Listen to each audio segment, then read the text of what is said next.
Hello friends. आज के इस वीडियो में हम लोग एसिड बेस टाइट्रेशन के बारे में बात करेंगे। तो सबसे पहला प्रश्न उठता है, व्हाट इज टाइट्रेशन? आखिर टाइट्रेशन है क्या?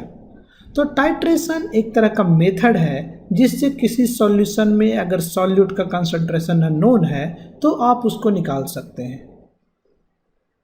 तो हम कह सकते हैं titration is a method to determine the concentration of a particular solute in a solution। अगर किसी सॉल्यूशन में सॉल्यूट का कंसंट्रेशन आपको नहीं पता है और आप पता करना चाहते हैं तो आप टाइट्रेशन का यूज कर सकते हैं। जैसे कि मान लीजिए कि आपको एक सॉल्यूशन दिया हुआ एंड इस सॉल्यूशन में कुछ सॉल्यूट है जिसका कि कंसंट्रेशन अननोन है एंड आप चाहते हैं कि इसका कंसंट्रेशन निकालें। अर्थात how can you determine the concentration of solute? आप क्या करेंगे कि आप कंसंट्रेशन बता सकें इस सॉल्यूट का, इस सॉल्यूशन में सॉल्यूट का क्या कंसंट्रेशन है, कैसे निकालेंगे? ये कुछ ऐसा ही है जैसे मान लीजिए आपको किसी चीज़ का वेट निकालना होता है तो आप कैसे निकालते हैं? आप इसको केजी के वेट से या किसी और वेट से कंपेयर करते हैं, तुलना करते हैं, तब बताते हैं कि इस वस्तु का वजन इतना केजी है। अर्थात किसी स्टैंडर्ड चीज से कंपेयर करते हैं। सेम आइडिया यहाँ भी लागू होगा, आपको इस सॉल्यूशन को किसी स्टैंडर्ड सॉल्यूशन के साथ कंपेयर करना पड़ेगा। तो ये आपका स्टैंडर्ड सॉल्यूशन है। स्टैंडर्ड सॉल्यूशन क्या होता है? ए सॉल्यूशन जिसका कि कंसंट्रेशन नोन है, यानी कि हम ये कहें इस सॉल्यूशन में सॉल्यूट का कंसंट्रेशन निकालना है तो आप इसको कंपेयर करेंगे, रिएक्ट करेंगे एक सॉल्यूशन से जिसका कि कंसंट्रेशन आपको नोन है। तो सॉल्यूशन ऑफ नोन कंसंट्रेशन को हम लोग क्या कह रहे हैं? ऐसा सॉल्यूशन जिसका कंसंट्रेशन नोन है जो कि हम लोग ले रहे हैं उसको हम लोग कह रहे हैं स्टैंडर्ड सॉल्यूशन। तो आपको जो सॉल्यूशन दिया हुआ है उसको आप स्टैंडर्ड सॉल्यूशन के साथ रिएक्ट कर रहे हैं। अर्थात आपका प्रोसीड्यूर क्या है, टाइट्रेशन में कर क्या रहे हैं? टाइट्रेशन में आपके पास एक सॉल्यूशन है जिसका कि कंसंट्रेशन अननोन है और एक दूसरा सॉल्यूशन है जिसका कि कंसंट्रेशन नोन है, उसको कहते हैं स्टैंडर्ड सॉल्यूशन। इस दोनों को हम लोग मिक्स कर रहे हैं। अब क्वेश्चन ये उठता है, how much standard solution one should add? तो टाइट्रेशन का प्रोसीड्यूर में हम लोग कर रहे हैं कि एक कोनिकल फ्लास्क में हमने स्टैंडर्ड सॉल्यूशन लिया है, अननोन कंसंट्रेशन वाला सॉल्यूशन लिया है और दूसरे ब्यूरेट में हम लोग एक स्टैंडर्ड सॉल्यूशन लिया। इसको हम लोग थोड़ा विस्तार में बाद में देखेंगे। बट क्वेश्चन ये उठता है कि स्टैंडर्ड सॉल्यूशन का कितना वॉल्यूम हम लोग अननोन सॉल्यूशन में डालें? तो हम लोग को तब तक डालना है जब तक कि पूरा का पूरा अननोन सॉल्यूशन में जो सॉल्यूट है वो रिएक्ट ना कर जाए। कहने का मतलब ये हुआ, how much standard solution one should add, तो तब तक ऐड करना होगा तब तक कि पूरा का पूरा सॉल्यूट रिएक्ट ना कर जाए, till it completely react with the solute in the solution of unknown concentration। तो अननोन कंसंट्रेशन का जो सॉल्यूट है पूरा का पूरा रिएक्ट कर जाए तब तक हमें स्टैंडर्ड सॉल्यूशन उसमें डालना है। अब क्वेश्चन यहाँ पे उठेगा कि हमें तो पता ही नहीं है कि अननोन सॉल्यूशन में कितना अमाउंट है, तो कैसे पता चलेगा कि कितना हमको स्टैंडर्ड सॉल्यूशन उसमें डालना है? दूसरे शब्दों में कहें, how to know whether the solution has reached reacted completely, that is equivalence point has reached. यहाँ पे एक शब्द आया इक्विवेलेंस पॉइंट। जब अननोन कंसंट्रेशन का जो सॉल्यूशन है पूरा का पूरा रिएक्ट कर जाएगा तो हम लोग उस पॉइंट को कहेंगे इक्विवेलेंस पॉइंट। तो हम लोग कैसे पता करें, how to know whether the solution has reacted completely, that is it has reached to the equivalence point? कैसे पता करें कि हमारा रिएक्शन जो है पूरा का पूरा हो चुका है या पूरा का पूरा रिएक्शन जो है इक्विवेलेंस पॉइंट तक पहुंच चुका है? कैसे पता करेंगे? एनालॉजी के लिए आप समझ सकते हैं, जैसे आप किसी चीज़ को तराजू पे तौलते हैं तो आप कहते हैं जब बैलेंस हॉरिजॉन्टल हो गया तो आपका दोनों साइड का वेट बराबर हो गया। कुछ ऐसा ही यहाँ पे भी हो रहा है। कैसे पता करें कि पूरा सॉल्यूशन रिएक्ट कर चुका है? तो यहाँ पे हम लोग को केमिकल रिएजेंट यूज़ करना पड़ेगा और वो रिएजेंट जनरली इंडिकेटर होता है। तो we can use indicator. So use indicator, for example acid base indicator. तो acid base indicator क्या होता है? Acid base indicator is a dye that changes its color on passing the equivalence point.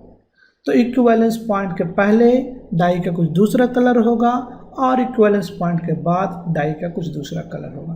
तो indicator एक type का die है जो कि अपना कलर चेंज करता है equivalence point पे. जैसे कि एक इंडिकेटर है phenolphthalein. Acid base indicator phenolphthalein is colorless in acidic solution but it takes on a pink color in basic solution. तो एसिड बेस इंडिकेटर जो फिनोल्फथैलीन है, अगर सॉल्यूशन आपका एसिडिक है तो वो कलरलेस होगा, मगर जब ये बेसिक सॉल्यूशन होगा तो इस एसिड बेस इंडिकेटर का कलर जो है वो पिंक हो जाएगा. तो जैसे ही कलर चेंज हो रहा है कलरलेस से पिंक, तो आप कह सकेंगे रिएक्शन जो है इक्विवेलेंस पॉइंट को क्रॉस कर चुका है. तो इक्विवेलेंस पॉइंट क्या है? इसको फॉर्मली हम लोग डिफाइन कर सकते हैं. The point at which stoichiometrically equivalent quantities are brought together is known as equivalence point. तो इक्विवेलेंस पॉइंट ऐसा पॉइंट है जिसमें दो सब्सटेंस का स्टोइकियोमेट्रिकली इक्विवेलेंट क्वांटिटी को हम लोग साथ में रिएक्ट कर रहे हैं. जैसे एसिड बेस रिएक्शन में एसिड का stoichiometric equivalent quantity and base का स्टोइकियोमेट्रिक इक्विवेलेंट क्वांटिटी अगर रिएक्ट करता है तो उस पॉइंट को हम लोग कहेंगे इक्विवेलेंस पॉइंट. तो अभी हमने इंट्रोड्यूस किया आपको एसिड बेस टाइट्रेशन. टाइट्रेशन और भी तरह के होते हैं, जैसे कि एसिड बेस टाइट्रेशन को हम लोग कहेंगे न्यूट्रलाइजेशन टाइट्रेशन, प्रेसिपिटेशन टाइट्रेशन भी होता है, and we can also have a oxidation reduction titration. So this is oxidation reduction titration. So 3 तरह के टाइट्रेशन यहाँ पे हम मेंशन कर रहे हैं. तो एसिड बेस टाइट्रेशन को हम लोग थोड़ा विस्तार से समझने की कोशिश करते हैं. तो आपके पास एक HCl सॉल्यूशन दिया हुआ है जिसका कि कंसंट्रेशन अननोन है. HCl सॉल्यूशन एसिडिक सॉल्यूशन होगा, कंसंट्रेशन इसका अननोन है. इसका कंसंट्रेशन हमको निकालना है. कैसे निकालेंगे? हमको इसको किसी बेस के साथ टाइट्रेट करना पड़ेगा. तो हमने इस केस में जो बेस लिया है वो NaOH है और उसका कंसंट्रेशन नोन है, इसलिए यह एक एग्जाम्पल है स्टैंडर्ड सॉल्यूशन का. और हमारा टास्क क्या है? हमारा टास्क है अननोन सॉल्यूशन जो कि HCl है उसका कंसंट्रेशन निकालना. So what is task? To determine the concentration of HCl solution. इसको हम लोग कैसे करेंगे? तो इस एसिड बेस टाइट्रेशन को हम लोग 3 स्टेप में समझने की कोशिश करते हैं. पहला स्टेप, इस स्टेप में आपको क्या करना है? आपको एक कोनिकल फ्लास्क लेना है और उस कोनिकल फ्लास्क में जो अननोन कंसंट्रेशन का HCl है उसका कुछ वॉल्यूम इसमें रख लीजिए. और दूसरा एक ब्यूरेट होगा जिसमें आप NaOH का सॉल्यूशन लीजिए. लेट अस से कि हमने जो HCl सॉल्यूशन इसमें लिया है वो 20 ml है एंड NaOH सॉल्यूशन का इनिशियल रीडिंग हमको पता है. तो इनिशियल रीडिंग NaOH सॉल्यूशन का पता है. रिएक्शन कब इक्विवेलेंस पॉइंट पे पहुंचेगा इसको याद रखने के लिए, इसको पता करने के लिए हम लोग एक सॉल्यूशन, इस सॉल्यूशन में एक इंडिकेटर भी ऐड करेंगे.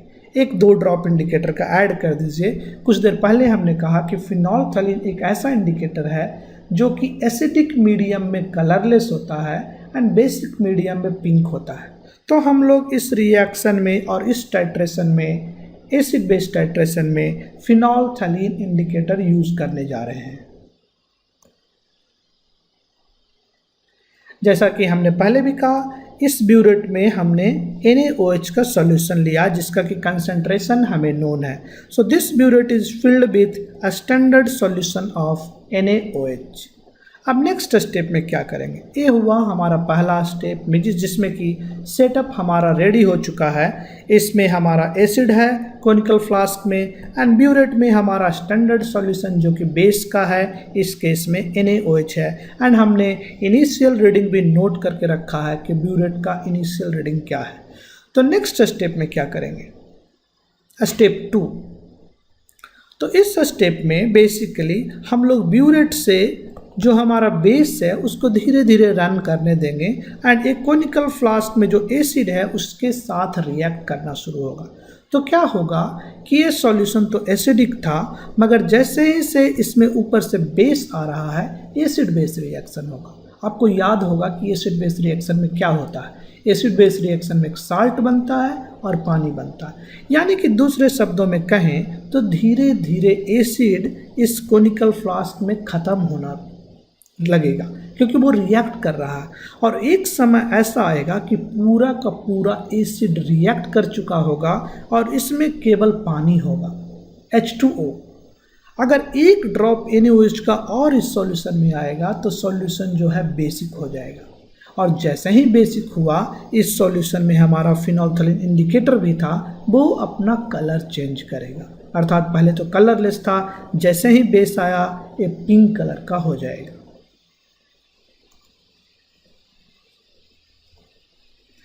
तो यहाँ पे आप देख सकते हैं कि NaOH ऐड करने के बाद इस सॉल्यूशन का कलर जो है फेंट पिंक हो गया। बेसिकली आप जब टाइट्रेशन कर रहे होते हैं तो आपको जस्ट कलर चेंज करने वाला पॉइंट को देखना होता है।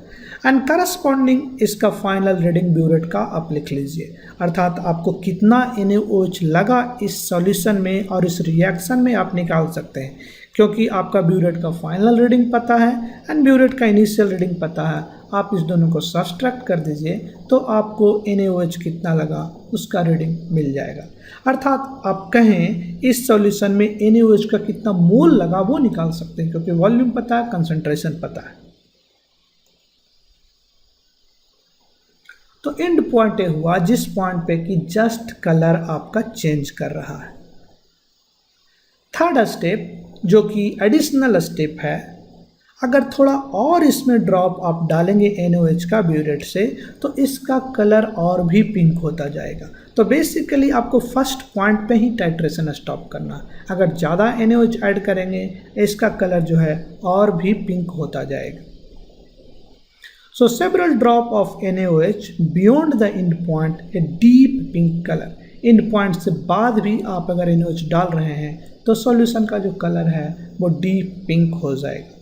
तो इस तरह से इसमें देखा कि ये 3 स्टेप में हम लोग टाइट्रेशन परफॉर्म कर रहे हैं। बेसिकली आप कहें तो 2 ही स्टेप। पहला स्टेप में टाइट्रेशन का सेटअप तैयार किया, दूसरा स्टेप में आपने रन किया NaOH सॉल्यूशन को एंड एसिड बेस रिएक्शन हुआ और एक पॉइंट आया जहाँ पे कि इक्विवेलेंस पॉइंट पे कलर जो है डाई का चेंज हुआ, इस केस में फिनोल्फथालीन का। तीसरा स्टेप जो कि एडिशनल स्टेप है, अगर आप एक्स्ट्रा NaOH डालेंगे तो सॉल्यूशन का कलर जो है डीप पिंक की तरफ चला जाएगा। तो यहाँ पे हमने एक इंडिकेटर की चर्चा की, फिनोल्फथालीन। बेसिकली ये जो फिनोल्फथालीन इंडिकेटर है वो एक ऑर्गेनिक कंपाउंड है और इसका जो स्ट्रक्चरल फॉर्मूला है वो ये है। ये फिनोल्फथालीन जो है एसिडिक मीडियम में इस फॉर्म में एग्जिस्ट करता है। तो ये एसिडिक फॉर्म है, अर्थात कि एसिडिक मीडियम होगा तो इस टाइप का फॉर्म एग्जिस्ट करेगा और इसका कलर जो होगा वो कलरलेस होगा। बेसिक मीडियम में इसमें से जो हाइड्रोजन है और यहाँ पे जो हाइड्रोजन है वो दोनों डी प्रोटोनेट हो जाता है और ए वाला जो बॉन्ड है इस 5 मेंबर रिंग का, ओ वाला बॉन्ड भी टूट जाता है। तो ये आपका बेसिक फॉर्म में फिनोल्फथालीन है। कहने का मतलब ये हुआ कि फिनोल्फथालीन जो है एसिडिक फॉर्म से बेसिक फॉर्म में जा सकता है एंड उस केस में जो फॉर्म में जो उसका स्ट्रक्चर है वो आपका पिंक कलर देता है। तो आप pH को चेंज करके इस दोनों फॉर्म को चेंज कर सकते हैं। आप चाहें सॉल्यूशन को अगर एसिडिक करें तो ए रिएक्शन इसकी तरफ आएगा, अगर बेसिक करें तो ए रिएक्शन इसकी तरफ जाएगा। सो राइट साइड जाना है, बेसिक कर दीजिए मीडियम को।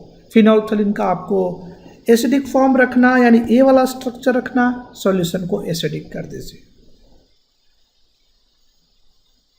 आप यहाँ देख सकते हैं कि जैसे जैसे pH चेंज हो रहा, अर्थात जैसे जैसे pH बढ़ रहा, यानी सॉल्यूशन आपका बेसिक हो रहा, तो जो फिनोल्फथालीन का कलर है वो डीप पिंकिश की तरह जा रहा। अगर आपका लो pH है 5 और 4, उस केस में कलरलेस है। मगर जैसे जैसे इस पॉइंट पे आपका सॉल्यूशन जो है जस्ट बेसिक हुआ है, थोड़ा और बेसिक हो गया है, pH में भी 8 चला गया है, pH 9 चला गया है, तो जैसे जैसे आपका pH बढ़ रहा है सॉल्यूशन का कलर जो है कलरलेस से पिंक होने लगा, यानी कि फिनोल्फथालीन इंडिकेटर जो है अपना कलर चेंज करता है pH के साथ। तो ये तो हुई टाइट्रेशन के बारे में बातें कि आप लेबोरेटरी में टाइट्रेशन कैसे करते हैं, टाइट्रेशन से रिलेटेड प्रॉब्लम को कैसे सॉल्व करेंगे, न्यूमेरिकल्स को। तो उस केस में आपको देखना पड़ेगा कि क्या क्या चीज़ें नोन है और क्या क्या चीज़ें निकालनी है। तो आपको 3 चीज़ें नोन होती है, वॉल्यूम ऑफ NaOH, क्योंकि आपको कितना इनिशियल रीडिंग है ब्यूरेट में, कितना फाइनल रीडिंग है, तो NaOH का वॉल्यूम आपको पता है। वॉल्यूम ऑफ HCl, क्योंकि शुरू में आपने फ्लास्क में लिया है, कॉनिकल फ्लास्क में, तो HCl का वॉल्यूम भी पता है। कंसंट्रेशन ऑफ NaOH भी आपको पता होता है, क्योंकि वो आपका स्टैंडर्ड सॉल्यूशन है। तो ये 3 चीज़ें पता है और आपको निकालना क्या है, तो आपको निकालना है HCl का कंसंट्रेशन जो कि अननोन है। तो इसको हम लोग कैसे करेंगे, तो HCl का कंसंट्रेशन निकालने के लिए हम लोग 4 स्टेप्स फॉलो करेंगे। ये 4 स्टेप्स क्या है? सो पहला step, right the balance acid base reaction. कोई भी टाइट्रेशन हो, एसिड बेस की जरूरत नहीं, किसी भी टाइट्रेशन हो, आपको अगर अननोन का कंसंट्रेशन निकालना, पहला स्टेप होगा रिएक्शन लिखना, बैलेंस रिएक्शन। इस केस में एसिड बेस रिएक्शन है। दूसरा स्टेप में हमको जो मोल स्टैंडर्ड सॉल्यूशन का है वो निकालना पड़ेगा, क्योंकि स्टैंडर्ड सॉल्यूशन का वॉल्यूम दिया हुआ, मोलरिटी दिया हुआ, आप मोल निकाल सकते हैं। तीसरे स्टेप में use molar ratio two calculate the moles of unknown. आपके पास बैलेंस केमिकल इक्वेशन है, एक चीज़ का मोल मिल चुका है, नोन सब्सटेंस का मोल मिल चुका है, तो अननोन का मोल आप निकाल सकते हैं इक्वेशन से, मोलर रेशियो से। आप लिख सकते हैं कि इसका इतना मोल रिएक्ट करता है तो दूसरे सब्सटेंस का इतना मोल रिएक्ट करता है। आप न्यूमेरिकल कैलकुलेशन करके दूसरे सब्सटेंस का मोल निकाल सकते हैं। फाइनली जब आपको सॉल्यूशन का मोल पता है तो आप उसका वॉल्यूम निकाल सकते हैं या मोलरिटी निकाल सकते हैं। अगर मोलरिटी दिया हुआ तो वॉल्यूम निकाल सकते हैं, और वॉल्यूम दिया हुआ है तो मोलरिटी निकाल सकते हैं। सो कैलकुलेट द वॉल्यूम और मोलरिटी, दोनों ही निकाल सकते हैं आप। अगर वॉल्यूम दिया हुआ तो मोलरिटी निकाल लीजिए, अगर मोलरिटी दिया हुआ तो वॉल्यूम निकाल लीजिए। तो ये हुआ प्रॉब्लम को सॉल्व करने का डिफरेंट स्टेप्स। हम लोग इसको एक एग्जाम्पल से इलस्ट्रेट करने की कोशिश करते हैं।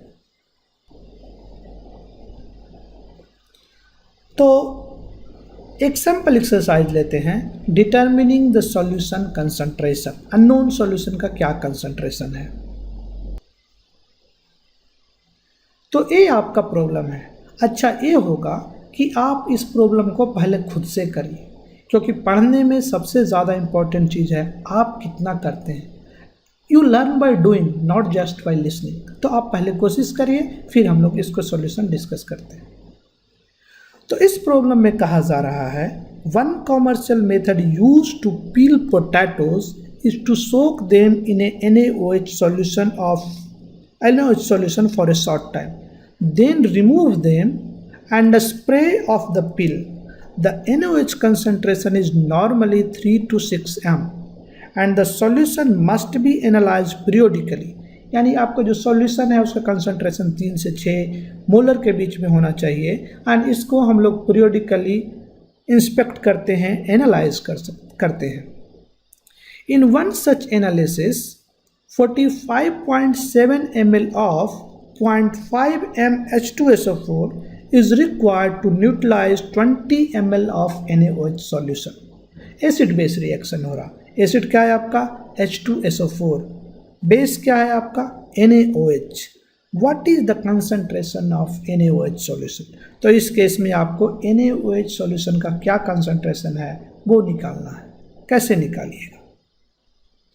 तो जैसा कि हमने पहले कहा, फर्स्ट स्टेप होगा एसिड बेस रिएक्शन लिखना, बैलेंस रिएक्शन। तो इस केस में H2SO4 रिएक्ट कर रहा है NaOH के साथ एंड प्रोडक्ट में Na2SO4 एंड H2O बन रहा है। यहाँ पे हमने बैलेंस केमिकल इक्वेशन लिखा है। तो नेक्स्ट स्टेप में क्या करना होगा? नेक्स्ट स्टेप में आपको नोन का मोल्स निकालना होगा। इस केस में नोन क्या है? H2SO4, क्योंकि स्टैंडर्ड सॉल्यूशन का वॉल्यूम आपको पता है, स्टैंडर्ड सॉल्यूशन का आपको मोलरिटी पता है, तो आप मोल निकाल सकते हैं। H2SO4 का कितना मोल हो गया? Volume times molarity. तो H2SO4 का मोल हो गया वॉल्यूम टाइम्स मोलरिटी। यहाँ पे इंपॉर्टेंट बात यह है कि जो वॉल्यूम है वो मिलीलीटर में है, इसलिए हमारा जो मोल आएगा वो मिली मोल में आएगा। अब इसके बाद क्या करेंगे? इसके बाद आपको NaOH जो कि अननोन है उसका मोल निकालना पड़ेगा।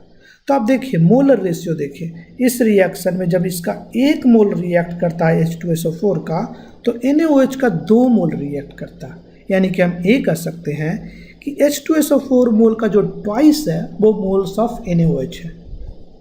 तो हम लोग लिख सकते हैं moles of NaOH is equals to this multiplied by 2। Basically this decimal will go here, so this is 22.8। इसको फिर से लिख देते हैं, ये 22.8 मिली मोल था। तो इसका दुगना कर दीजिए तो ये मोल्स हो जाएंगे NaOH का। तो NaOH का मोल हो गया 45.6 मिली मोल। तो अब हम लोग को NaOH का मोल मिल चुका है एंड NaOH का आपको वॉल्यूम दिया हुआ 20 ml। तो मोलरिटी का फॉर्मूला यूज़ कर दीजिए एंड आप NaOH का मोलरिटी निकाल सकते हैं। तो मोलरिटी का क्या फॉर्मूला होता है? मोलरिटी जो होता है moles divided by volume of solution in litre. इस केस में NaOH का आप मोल निकाल चुके हैं। NaOH का मोल है 45.6, मिली मोल को हमने कन्वर्ट कर दिया 10⁻³ से मल्टीप्लाई किया तो मोल में कन्वर्ट हो गया। Volume of solution in litre, तो आपके पास 20 ml था वॉल्यूम NaOH का, 10⁻³ से मल्टीप्लाई कर दिया, इस सॉल्यूशन का वॉल्यूम लीटर में हो गया। तो यहाँ से आपको NaOH का मोलरिटी मिल जाता है। तो आपने देखा कि हम लोग यूजिंग एसिड बेस टाइट्रेशन कैसे किसी एक का कंसंट्रेशन जो कि अननोन है निकाल सकते हैं, कैसे न्यूमेरिकल कैलकुलेशन कर सकते हैं, और हम लोग लेबोरेटरी में कैसे प्रोसीड करते हैं उस बात को भी देखा। और हमने ये भी देखा कि फिनोल्फ्थालीन इंडिकेटर जो है वो कैसे अपना कलर चेंज करता है pH के साथ। अगर आप समझ चुके हैं तो ये प्रैक्टिस एक्सरसाइज खुद से करिए ताकि जो भी इस वीडियो में आपने देखा उस कंसेप्ट को अच्छी तरीके से समझ सकें। तो आपको दिया गया है what is the molarity of NaOH solution if 48 ml न्यूट्रलाइजेज 35 ml 0.144 m H2SO4। तो आपको क्या करना पड़ेगा? H2SO4 और NaOH का बैलेंस रिएक्शन लिखिए और आपको एक सब्सटेंस का मोल पता है जो कि स्टैंडर्ड सॉल्यूशन इस केस में H2SO4 है। H2SO4 का मोल मिल गया, उसके बाद बैलेंस केमिकल इक्वेशन का यूज़ करिए, NaOH का मोल निकाल लीजिए और जैसे ही आपको NaOH का मोल मिल गया, वॉल्यूम दिया हुआ, मोलरिटी वाले फॉर्मूले को यूज़ करिए एंड आप इस तरीके से NaOH का मोलरिटी इस प्रॉब्लम में निकाल सकते हैं। आशा करते हैं आपको ये वीडियो अच्छी लगी हो और आप इसको लाइक एंड शेयर करिए। Thank you.